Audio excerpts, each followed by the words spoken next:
Okay guys, we've stopped at the side of the road. I just wanted to show you the inside of the car and all the controls. So starting on the driver's side, the first thing we have is the push button start here. This was an afterthought. They had a tendency to break keys off in the ignition, so people put aftermarket starters in.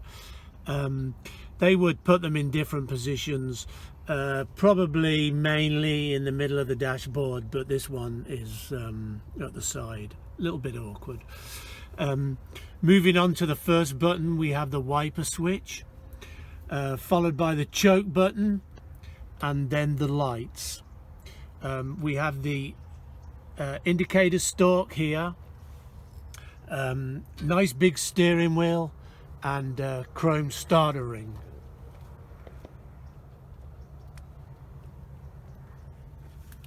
Moving across to the other side, the ignition key is here. This is the overdrive switch. We have the cigarette lighter. Everybody smoked in the 60s, so that was a necessity.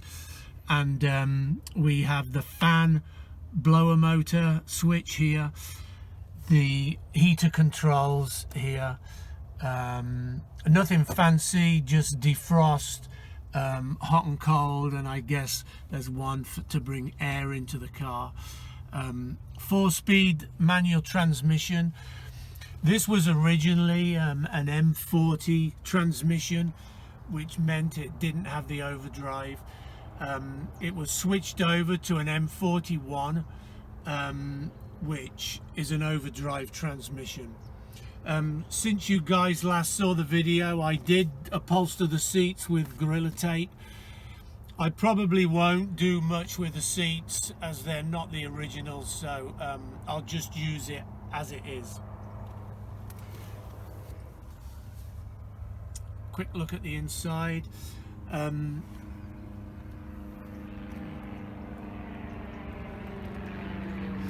This car does have the quarter lights here, which is a nice feature.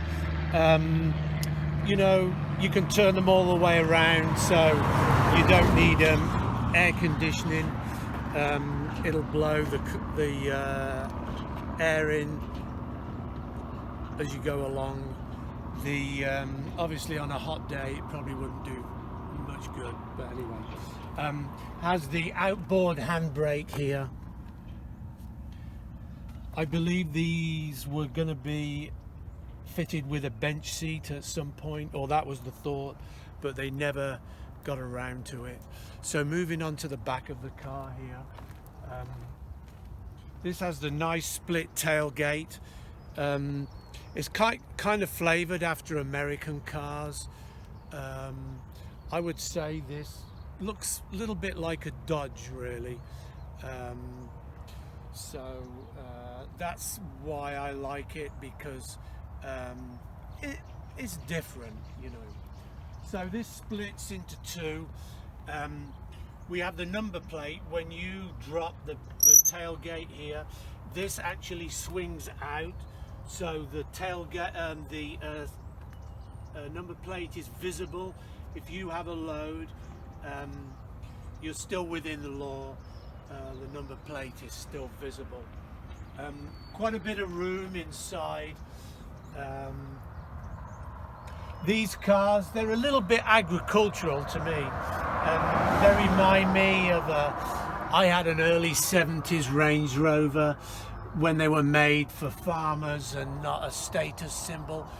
And this is a little bit like that. Obviously it won't go across fields and stuff, but it's very mechanical. You know, you just I don't know, you know, you just feel like you're actually driving a car, whereas these days you know, they're just like jelly bean cars and built for comfort, really. But these were I would say a middle of the range car, not as quality as a Mercedes, but better quality than a lot of cars. Originally this was 3,200 approximately US dollars, brand new. I have the original sales invoice, and you could buy a Mustang brand new in 1967 for between 2,500 and 2,800-ish for you know, a standard Mustang. So this being 3,200, it was an expensive car at the time for a make and model that were probably not very well known in the US. They made about 75,000-ish of these cars throughout the run. That is taken into the ones that are in Europe. So I'm not sure how many were imported into the United States, but when I go to car shows, I'm the only one with one of these cars. I've never seen one at a car show yet. So there you have it, guys. I hope you liked the video. Please subscribe. My next video will be my Mustang, and I hope you enjoyed it. Thank you for watching. Bye.